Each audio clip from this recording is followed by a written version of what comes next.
we move on to talk about Madrid. They defeated Real Valladolid 3-0. This was their home opener of the season, playing at this Bernabeu, which, by the way, man, since the expansion, um, uh, no, it's always been a great stadium, but since expansion, they were able to close the roof in this sort of a game. I believe it was hot. Um, you know, I'm seeing the outside shot of it as the game is about to start. They always show the outside shot of the stadium. Wow, it looks like looks like a machine of a stadium. It's unbelievable. I can't imagine the atmosphere playing with having all those fans in sort of a closed dome. I mean, that's gonna be a great sight for the World Cup in 2030, and I assume that's gonna be the host, or not 20. Is it 2030 or 2034? Yeah, 2030. And I assume that stadium is probably gonna host the World Cup final. I would assume, and what a stadium it is. But yes, Real Madrid, they were able to get that victory against Valladolid. Federico Valverde was able to get the breakthrough for Real Madrid in the 50th minute. Brahim Diaz was able to get the second in the 80th minute, shortly followed by Endrick getting his first goal for Real Madrid in the 90th minute to win this game 3-0 and to get Real Madrid's first win of the season. You know, there's some storylines here. First of all, Brahim Diaz is a very good player, and he's a left-footed player, which is a different, provides a little bit more of a balance than what they've had in terms of having Rodrigo, Mbappe, Vinicius, Bellingham, who all are more right-footed players. Arda Güler, who started the game, also is has a brilliant left-footed sort of player that provided the balance when he came off and Brahim Diaz came on, which I'm surprised he was the one that got the start over Brahim Diaz. I thought Brahim Diaz was going to be the one to come in there. Both brilliant players, don't get me wrong, but yeah, if you have, if Brahim Diaz is your third option in that sort of Bellingham position, you have one heck of a team, I'll say, because Brahim Diaz is a brilliant player. But look, Real Madrid, they didn't really dominate the game by any stretch. I thought it was very, very stale and pretty unimpressive, especially in the first 50th minute. It took them not brilliant because it wasn't, I'd say brilliant, despite the deflection, sort of a brilliant breakthrough on a set piece on a free kick from Valverde to get the breakthrough in the 50th minute. And then, they had the two stoppage time sort of goals to sort of clinch the game.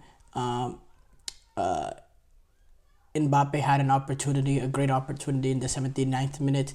He still has not got his first goal in La Liga, which has been a little bit of a conversation. It was Brahim Diaz with a clever sort of chip on the left foot, a little bit more direct from Real Madrid, playing the ball in from the back in Brahim Diaz's stride, who kind of lofts it into the goalkeeper. Brahim Diaz has some real quality as well, which is why I thought he was gonna be the one that started over Arda Güler, just because Arda Güler is a little, I think Arda Güler has fantastic quality. We saw it at the European Championship, but he's the younger sort of player. Brahim Diaz is a player with a little bit more experience, has a little bit more on his resume, and was the one that generally was one of the more main options off the bench last season. But Carlo Ancelotti decides to go with Güler instead, which there's no right or wrong, but yeah, that was sort of the goal to complete clean off the game. And then late in the game, the moment that a lot of people are talking about, Endrick was able to get his opportunity, and the shot power to be able to beat the goalkeeper near post in the position that he was able to shoot at. I'll tell you what, his miniature nature, his his pace that he has, his sort of, knack for playing on the shoulder, on the back shoulder of the center halves, trying to play in behind, his ability to make that one move, play with pace, and then fire it. He reminds me a lot of Sergio Aguero. I think that's a very good comparison for him. He's exactly has sort of a miniature nature to him in terms of he's not the sort of, striker that you see has 6'3", 6'4", has a body. No, Endrick is a little bit shorter, has that quick, twitchy sort of nature to him, and just moves very similarly and gets his shots off very similarly to the way Sergio Aguero does as well. So I do think Sergio Aguero is a very good comparison for Endrick. I think they are very, very similar players. But that gets their win for Real Madrid. Comfortable victory in the end. Wasn't really dominant. Wasn't really as impressive as I expected them to be. But again, they just needed the victory. They just needed the result to kick off their season. But yeah, I do think Mbappe's performance was a little bit concerning. Didn't dominate the game the way I expected him to. Hasn't yet really at Real Madrid since he's got there.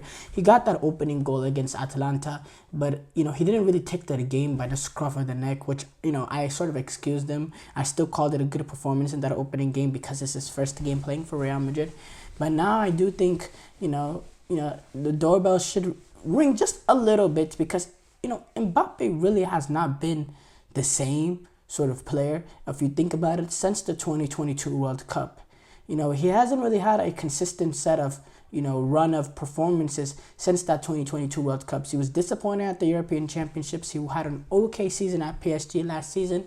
Since that 2022 World Cup, he hasn't been to that sort of level, which is not concerning, but it's something to look at. It's something to think about when you're thinking about Mbappe, when you're thinking about this Real Madrid team, especially with the fact that they're trying to fit Mbappe in a situation with Vinicius and Rodrigo, which is not exactly a easy puzzle sort of fix. This is a puzzle, a jigsaw with 1,000 pieces, and it's difficult to fit in three guys that generally play their best football playing on the left-hand side, cutting in onto the right foot. That's where they're all most comfortable playing.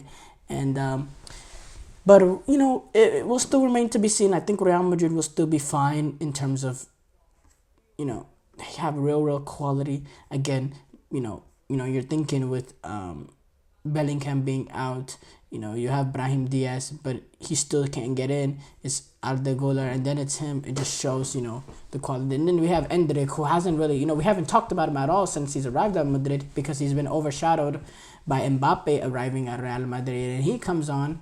I think this might be his first competitive appearance for Real Madrid. I don't know if he featured at all in their first two competitive matches. We can fact check that real quick actually. So he did not participate in the Atalanta game. Let's see. And then they played Mallorca last week, right? They played Mallorca last week. Was he able to get on against Mallorca? No. So this is his competitive debut for Real Madrid, and it came at the Bernabeu, and he's able to get that goal. Good sign for him, and I think he's going to have sort of a bit part role into the season, but a great way for him to continue to get experience and develop. So yeah. But yeah, good results for Real Madrid.